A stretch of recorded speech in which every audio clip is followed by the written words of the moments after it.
Assets give you options. And one of the most important things you can have when it comes to your money is options, right? You want to be able to have choices to do what you want to do. All right, guys. So on this video, I want to talk about once you have your $20,000 saved up, what's next? I'm going to give you 3 things that I think is really, really important. So for most people, $20,000 is enough money for their emergency fund. That's enough money for 3 or 4 months worth of living expenses, or even more for a lot of people. So in this video, when we're talking about your $20,000, we're talking about you already got your emergency money somewhere in cash or somewhere in a money market or a high yield savings account that you can get to immediately. These are the 3 things that come next after that step. Now, the first thing you got to make sure is that you're committed to not taking on new consumer debt or new bad debt on things that's going down in value. And if you have debt on things going down in value, you have to get rid of that debt. If it's on a car, or if it's medical bills, or if it's student loans, right? Anything that's not going up in value, you got to make sure that once you have your $20,000 saved up, you don't go back into bad debt. You get rid of it as soon as possible. Everything in life in terms of what you want to do with your money is really made easier the less debt you have on things that's going down in value. Now, again, we're not talking about real estate, your primary residence, or any rental properties that you may have. If you have debt on those things, we know those things typically go up in value. Not all the time, but most times those things go up in value. We're talking about the debt on the car payments and the student loan payments and the credit card payments. That's the type of debt you want to get out of your life, and you got to vow to not go back into that type of debt. That's a hard thing for a lot of people to do. But once you have your $20,000 of your fully funded emergency fund, you got to make sure you stay away from bad debt for the rest of your life. This is my suggestion. Now, some people would say, well, you want to make sure you leverage. And listen, you don't want to leverage debt on something that you're paying payments on that's going down in value or is not going up in value. In other words, we want to make sure the liability side of your net worth equation, you have assets, you have liabilities. We want to make sure the liability side of your net worth equation is down at 0, because the lower that thing is, the more all these assets that are going up in value are going to be increasing your net worth. So immediately when you get your $20,000 saved up, make sure you turn your full attention towards making sure you don't go back into bad debt. That's going to take some discipline for some people, right? Now, the second thing is this. Number 2, once you have your $20,000 saved up, your emergency money, the second thing you got to really focus on is increasing the rate of your savings. Look, when you talk about growing money,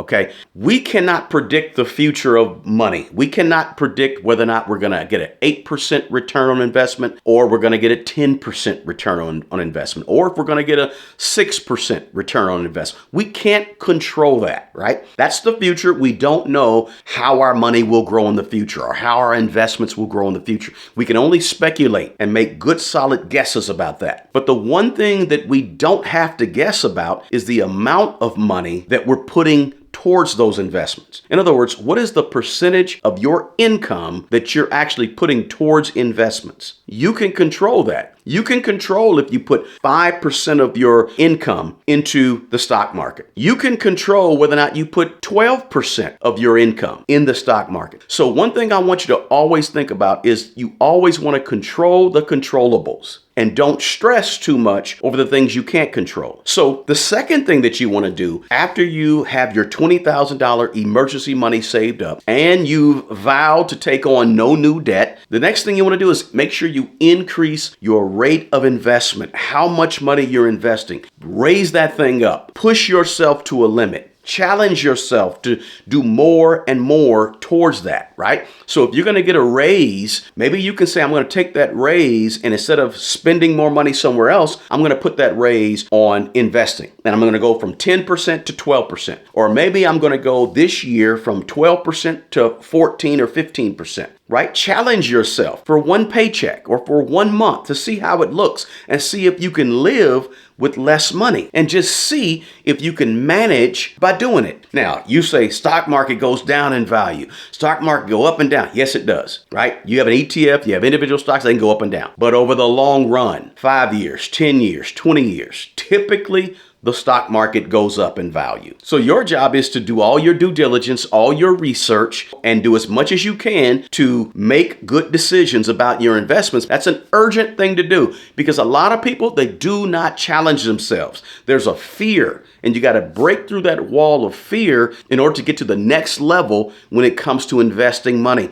and growing money and building wealth. There's another level beyond your fear of investing, beyond your fear of the stock market. There's growth. There's exponential growth that you got to tap into by challenging yourself to do more, invest more of your money. Guys, if you get any value out of this video, do me a favor. Please smash that like button below. And also share this video with your family, your friends, or your network of good people. And if you're new to my channel, please consider subscribing to my channel. Now, let's get back to the video. Now, the third thing you got to do immediately, once you have your $20,000 saved up for your emergencies, you've paid off debt on things going down in value, and you've increased the amount of money that you're putting towards your investing. The third thing you got to do is you have to consider getting more assets, diversifying your holdings, right? So on the asset side of your net worth equation, right? You got your assets and your liabilities. On the asset side of your net worth equation, you have to start adding things there. We know that you're putting a lot of money towards your investing, right? You're putting 15, 20% towards the stock market or the ETFs or index funds, whatever you got in the market, paper assets. But you got to consider adding some additional assets. One of the best assets I like to have is real estate, right? You want to increase the amount of real estate holdings you may have, or it could be whatever you are confident and competent in. I don't care if it's cryptocurrency, I don't care if it's gold or silver,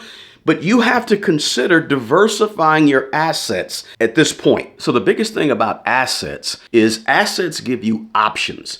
And one of the most important things you can have when it comes to your money is options, right? You want to be able to have choices to do what you want to do. The more assets you have, the more options you have, right? And that's what you want to have.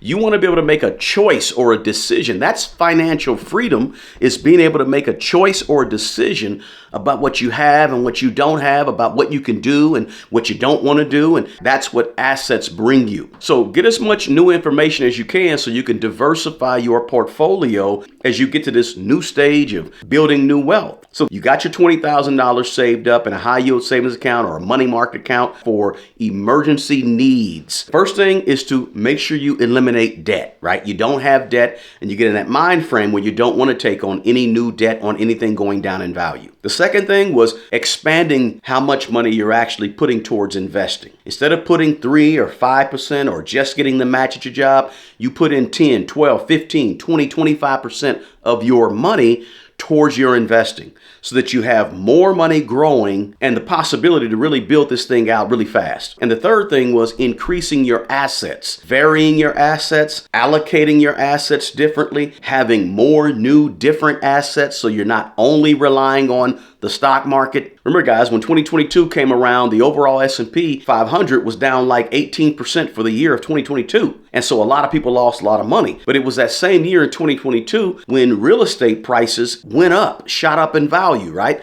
So you have the real estate to sort of offset the losses in the stock market with your paper assets.